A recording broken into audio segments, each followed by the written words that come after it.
My dear young learner, how are you? I hope that you are nice by the mercy of Allah. I am also fine. Today I am going to an important task that is called right from birth. আজকে তোমাদের right from birth আমি শিখাইতে যাচ্ছি যে আজকে right from birth অতি সহজ করে আমি বলবো এবং যার একেবারে দুর্বল অধিকাংশ ছাত্র ও ছাত্রী রাইট ফ্রম বার্থ থেকে তারা ভয় পায়। আসলে ভয়ের কিছু নেই, নিয়ম জানা থাকলে তোমার ভয়টা দূর হয়ে যাবে। আজকে সেই ভয় দূর করার জন্য আই এম ট্রাইং, চেষ্টা করছি আমি তোমাদের ভয় যাতে না থাকে। And you can write answer right from birth easily, যাতে সহজেই তোমরা আনসার করতে পারো। কাজে মনোযোগ সহকারে দেখতে হবে। যদি কোনো বাক্যের মধ্যে just just just now just now recently recently recently just now recently already এরকম থাকে কোনো শব্দ, তাহলে এই বাক্যটা কি হবে? প্রেজেন্ট পারফেক্ট টেন্স, অর্থাৎ হ্যাভ বা হ্যাজের পরে মূল ভার্বের থার্ড ফর্ম হবে, অর্থাৎ পাস্ট পার্টিসিপল হবে। কি থাকবে? Just now recently already. যেমন I have received, এই যে রিচিভ হলো verb, I have received present form, your letter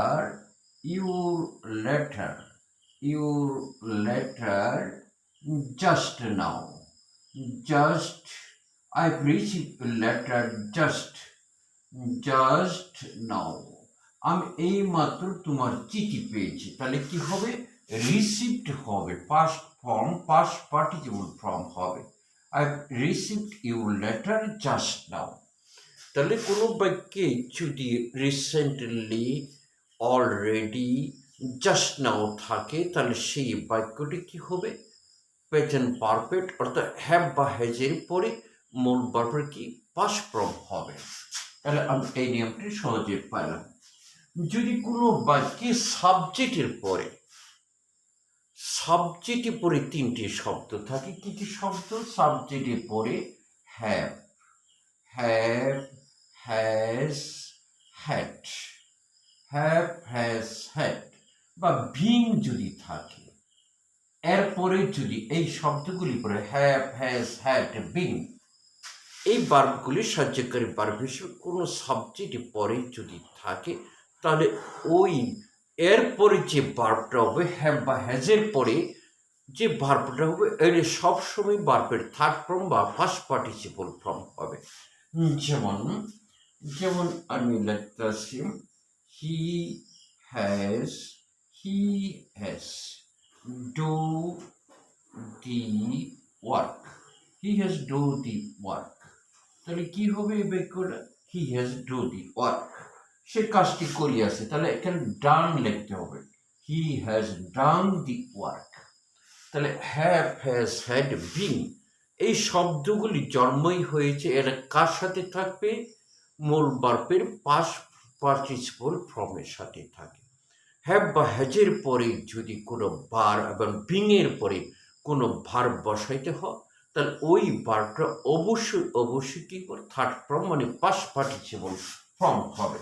যেমন একটা আমি লিখলাম a letter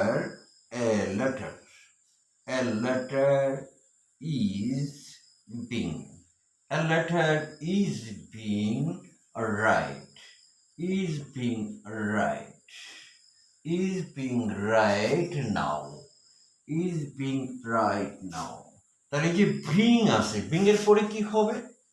রিটেন হবে, is being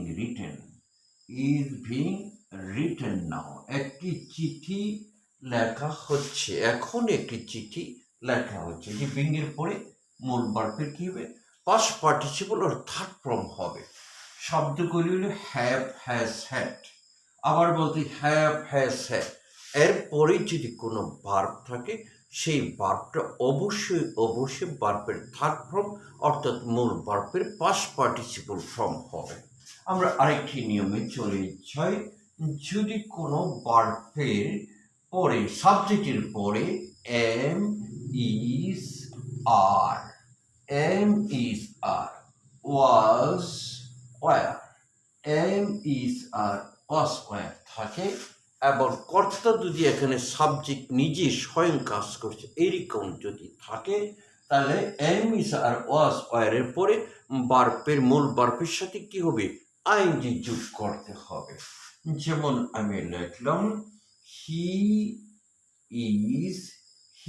is calling, he is call me, তাহলে কি হবে, সে আমাকে, ইজ আছে এখানে সাবজেক্ট হলো হি, তাহলে হি ইজ কলিং মি, সে আমাকে ডাকছে, হি ইজ কলিং মি, সে আমাকে ডাকছে। কিন্তু হি ইজ কলিং মি, সে আমাকে ডাকছে, কিন্তু সাবজেক্টের স্থানে যদি অবজেক্টিভ সাবজেক্ট হয় তাহলে এম ইজ আর ওয়াজ ওয়ারের পরে মূল ভার্বের কি পাস্ট পার্টিসিপল অবজেক্টিভ সাবজেক্ট থাকে। অবজেক্ট সাবজেক্ট কিভাবে বুঝবো, যদি প্রশ্ন করি কি বা কাকে পাওয়া যায় তাহলে আমরা বুঝবো এটা কি অবজেক্টিভ সাবজেক্ট। এই অবজেক্টিভ সাবজেক্টের পরে কি হবে, এম ইজ এর পরে মূল ভার্বের কি হবে, মূল ভার্বের থার্ড ফর্ম হবে। যেমন লেখা হলো হি ওয়াজ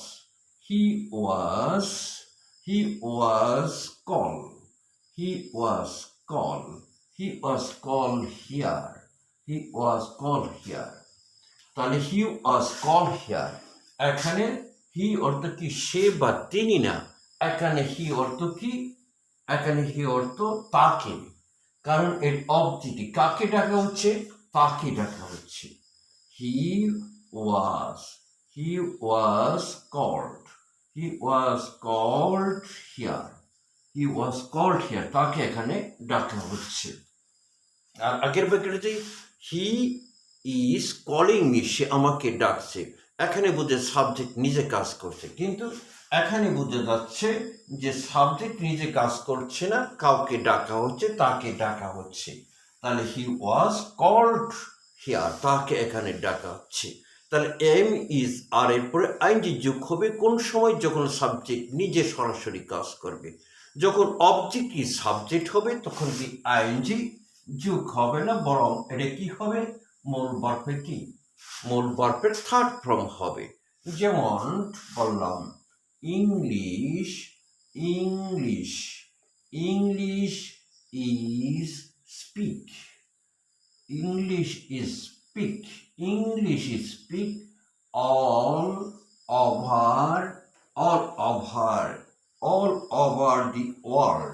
all over the world, তাহলে ইংরেজি বলা হয় সারা বিশ্বে, কি বলা হয়, ইংরেজি বলা হয়, এটা অবজেক্টিভ সাবজেক্ট, কি বা কাকে, তাহলে এখানে কি হবে, এর পরে স্পিকিং না কি স্পোকেন হবে, English is spoken all over the world, সারা বিশ্বে ইংরেজি বলা হয়, English is spoken all over the world. তাহলে আমরা বুঝলাম এম ইজ আর এরপরে আইএনজি যোগ হবে কোন সময়, যখন সাবজেক্ট সরাসরি কাজ করবে। যখন সাবজেক্টের স্থানে অবজেক্টিভ সাবজেক্ট হবে তখন এম ইজ আর এর পরে মূল ভার্বের কি হবে, থার্ড ফর্ম হবে। তাহলে আশা করি তোমরা বুঝতে পারছো। No more today. Thank you. I have to stop here.